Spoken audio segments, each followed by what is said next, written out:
shower and I take a shower. We don't put on the same dirty clothes we took off, I hope.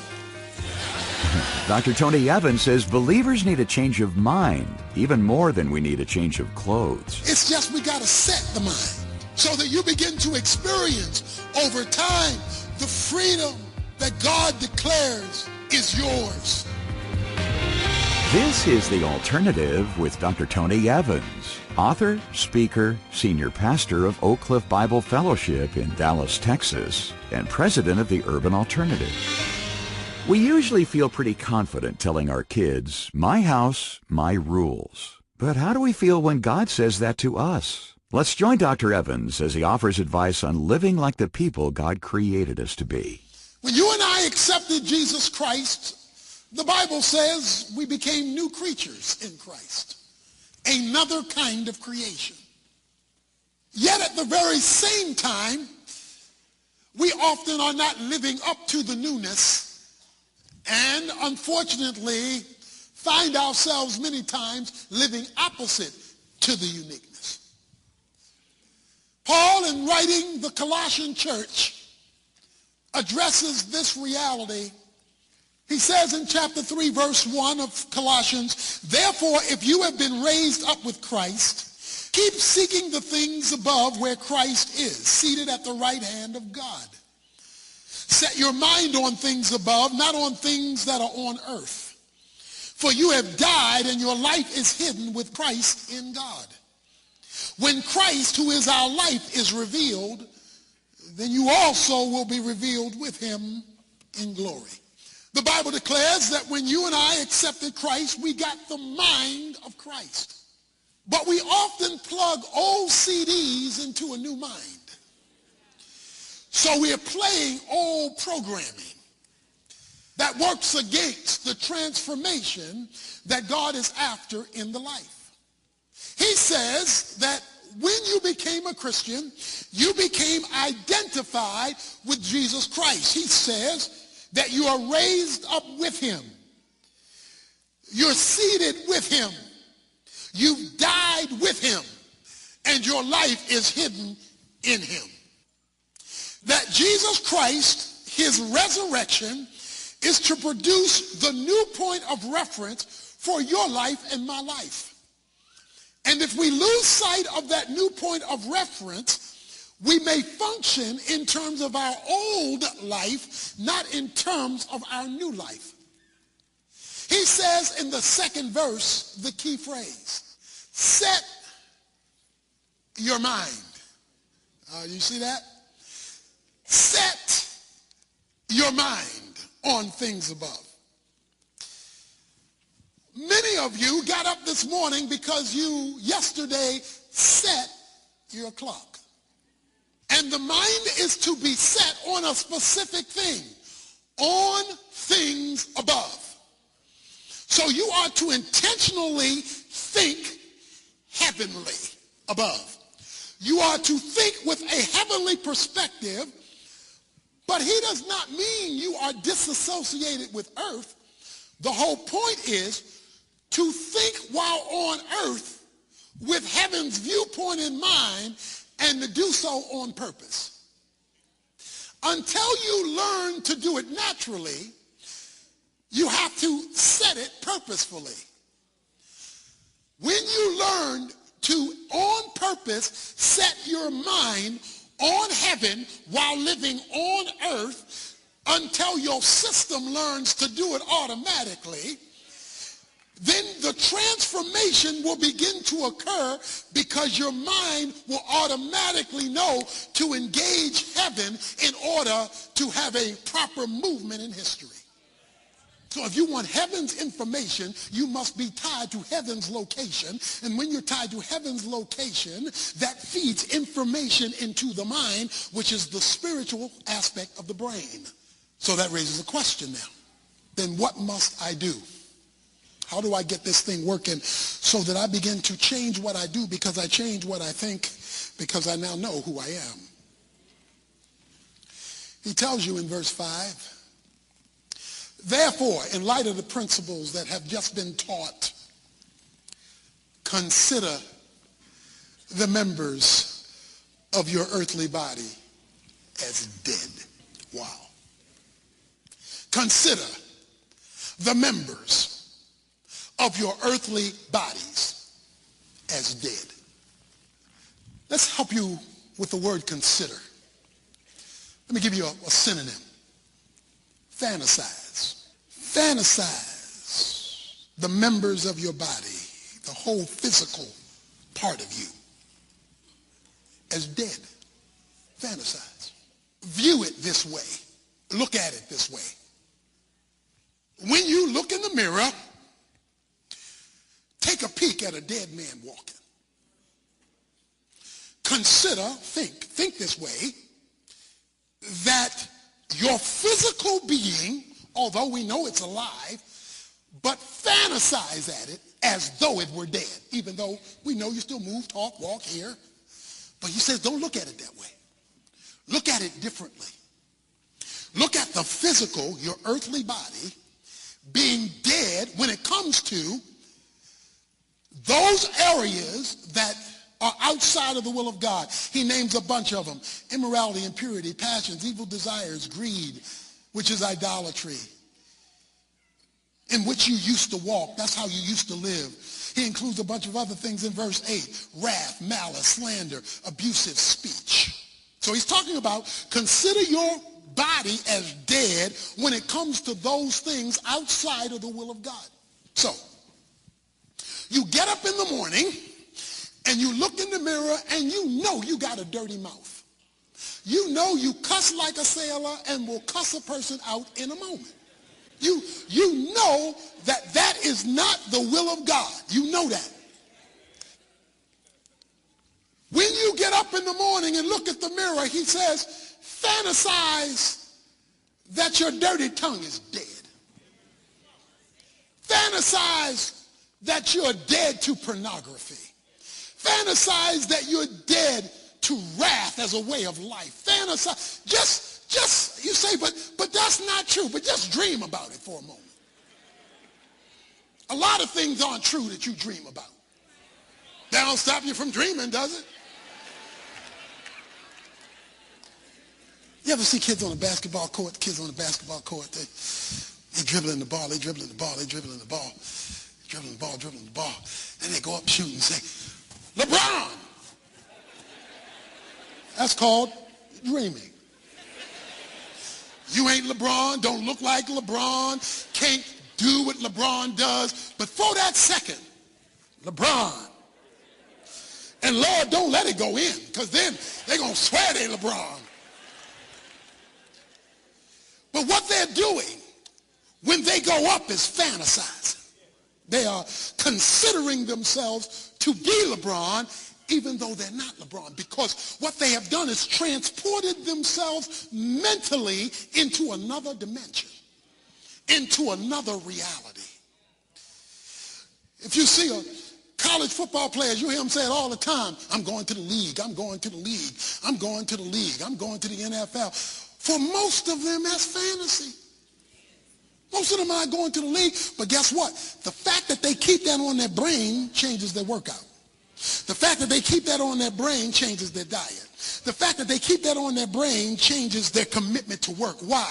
Because they are fantasizing about something that physically is not there, that they want it to be, and so they live in light of a reality that is not visible to them right now. God said if people can do that about earthly stuff with no heavenly help, God says, I want you to consider, I want you to think, I want you to operate in light of, I want you to think like you're already in heaven. That's what he's saying. I want you to fantasize as though you are already in heaven, which means that when you get up every day, have a funeral service. He says, consider yourself dead. So you look in the mirror and you say, this aspect outside of the will of God is dead. It's dead.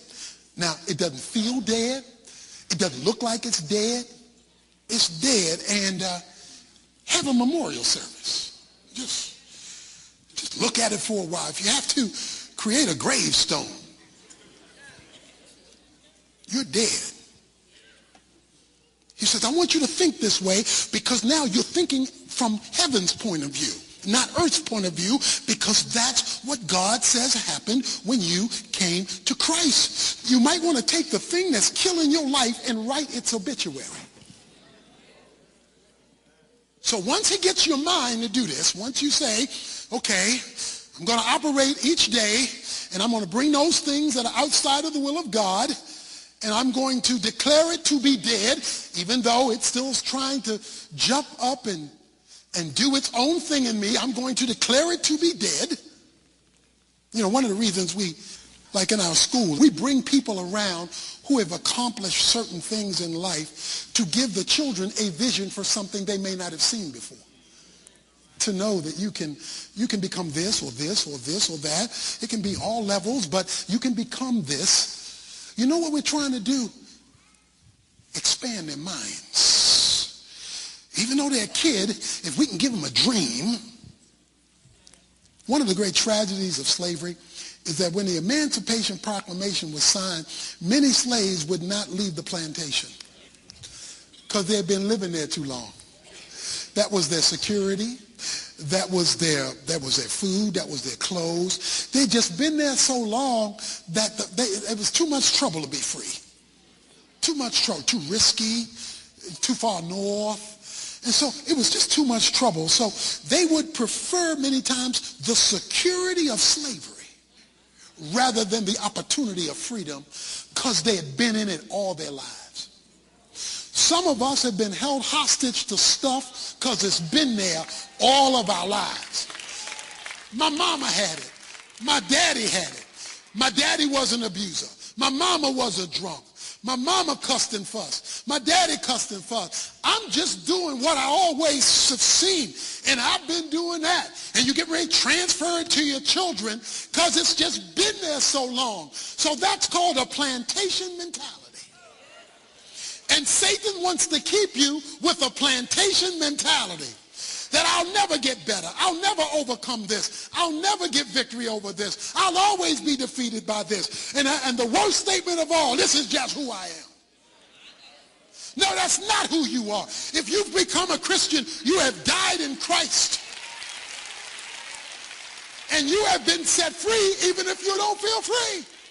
Simply because God said so. It's just we got to set the mind, he says, so that you begin to experience over time the freedom that God declares is yours.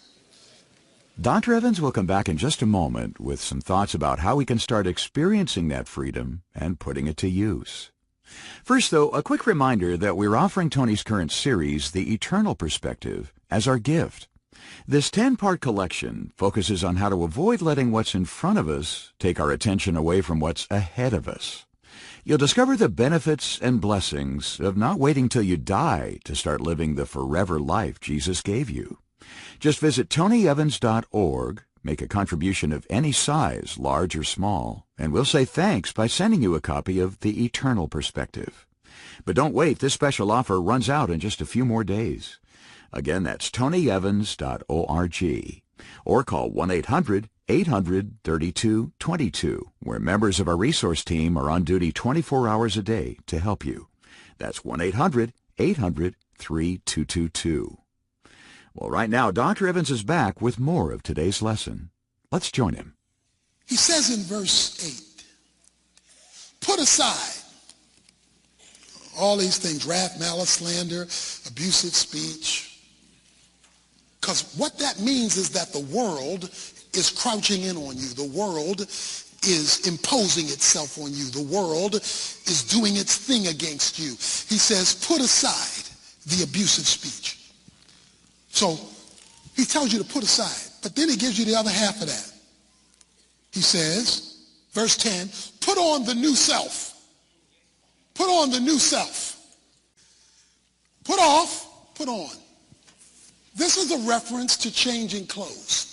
So follow this now. This will be the key. Take off, put on. When you take a shower and I take a shower, we don't put on the same dirty clothes we took off, I hope. Because we all know if you put on the same dirty clothes you put off, you've canceled out the shower. The shower is designed to make you zestfully clean. The shower is designed to purify the dirt. But if you put on the same clothes that you had on after you took the shower, while real, is of little benefit. The worst thing you can do is sit next to somebody with dirty clothes on who has the audacity to tell you, but I took a shower. What good is a shower without a change of attire? Jesus Christ says, I am your shower. I want you, after considering yourself to be dead, you got to start there. I want you now to take off the old clothes. That is the old way of thinking, the old way of operating, the old pattern of life, because with the change of mind, I've given you the power to take off the clothes. But it's not enough to walk around nude just because you took a shower. The whole idea is you must dress up with something else to replace what you took off. So it's not just don't do this, don't do that, don't do this, don't do that. That's taking it off. And you know you need to take it off, but you got to cover up with something else. So what he says is when you consider yourself to be dead and you pick up this new way of thinking, new way of operating, new life, he says something is going to happen, verse 10, you will be renewed in a true knowledge. Okay, watch this. He will take care of changing your mind when you change your clothes. When you decide, after considering, fantasizing, so you done got up, you fantasized, you saying, boy, I'm dead to this, I'm dead to that, I'm dead to that. Now, it's not been my pattern. I've been struggling with this all week, but I am dead to this, I am dead to that, I'm dead to the other. He says, now I will begin in the mind that you have started to do the habit that you have started to renew the mind so that what was traumatic now becomes more and more natural. You're going to find it more and more natural. Now, let me ask a question. Because maybe I'm confused. Maybe I don't understand, so I want you to help a brother out here. So help me out. When you took your shower this morning, will that be good for you till next Sunday? I don't want to assume. Because maybe your soap is different than my soap. Maybe your soap will keep you smelling good from this Sunday to next Sunday, and you're going to smell good all week long because you just had a good shower today. I don't think so. You're going to shower every single day because you want to be clean every single day. But a lot of folk think because they took a bath at church on Sunday, that's going to keep them clean till next Sunday. It don't work like that. Every day you get up, you got to set the clock to wake up to have the funeral in order to declare yourself to be dead to that which is outside of the will of God. And then after that declaration, you take off the old, okay? Just to pick one. Computer, I'm not going to look at you today because I've considered you to be dead to me with regard to that which is outside of the will of God. Mouth, you're not going to cuss today because cussing you're dead to, and you declare it to be so. You shower yourself, confessing that, inviting heaven's view into your life. You declare what you are going to do. I'm going to speak righteousness. I'm going to speak peace. I'm going to speak the will of God. You put on the new clothes, and then God begins to kick in and shift the mind so that over time you are controlling it. It is no longer controlling you because you are adopting a heavenly perspective. How many of you have dogs? You have dogs, okay? A bunch of you. When you first get that dog will poop any place it wants to. See, the dog is operating on its nature. And the dog says, when you gotta go, you gotta go. That's what it didn't say it like that. It said, but that's what it's saying. When you gotta go, you gotta go. And so the dog stinks up the house because it had to, because it had to go. Man, you can't just say, don't do that. It's part of the nature. It's got to relieve itself, and it will do it wherever it is convenient to do it because it has to. So when you buy that dog, you begin a process of domestication. You want to domesticate the animal. Why? Because the animal is now in your house. See, it may have come off the street, but you want to break it out of its street habits and let it know it ain't street up in here, up in here. This is my crib. This is my place. This is my house, and I don't want you smelling up my house. Therefore, we're going to go through a pattern of changing your mind when you got the poop. So you begin this process of dog training. You roll up the paper, and when it starts to curl up like it wants to do its thing, whap, whap. And when it does its thing, whap, whap. I remember when I was growing up, we had a bunch of dogs, all of them were named King. When one King died, my dad brought another dog, that was King. When that King died, it brought another dog, that was King. King, King, King, King, King, King, King, King, King. Every dog was named King. My father, when the dog pooped, would bring the dog over and put the dog's nose in it. Put the dog, smell that. Smell that. Oh, you want to poop, but you don't want to smell. Well, what I'm going to do is I'm going to make you feel about the smell the way I feel about the smell, because I'm going to put your nose in it so you can not like it as much as I don't like it, so you can now think about it like I think about it.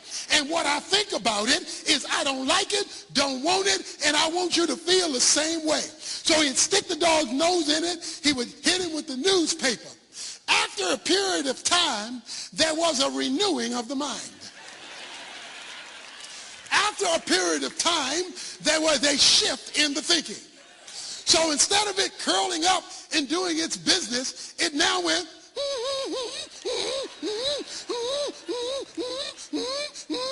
then we go, scrapping on the door, let me up out of here, let me up out of here, let me up out of here, because I got to take care of my business. What God is saying is he knows when you got saved, you brought in that old stuff with you, but you're now in his house.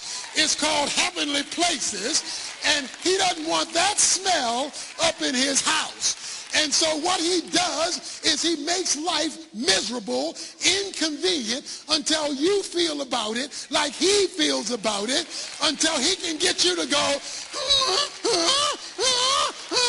and begin to change the way you think and domesticate you, because you're looking at things from heaven's perspective, not from history's perspective. And now the house smells clean because you know the change has been made, because the mind has been adapted to heaven's point of view.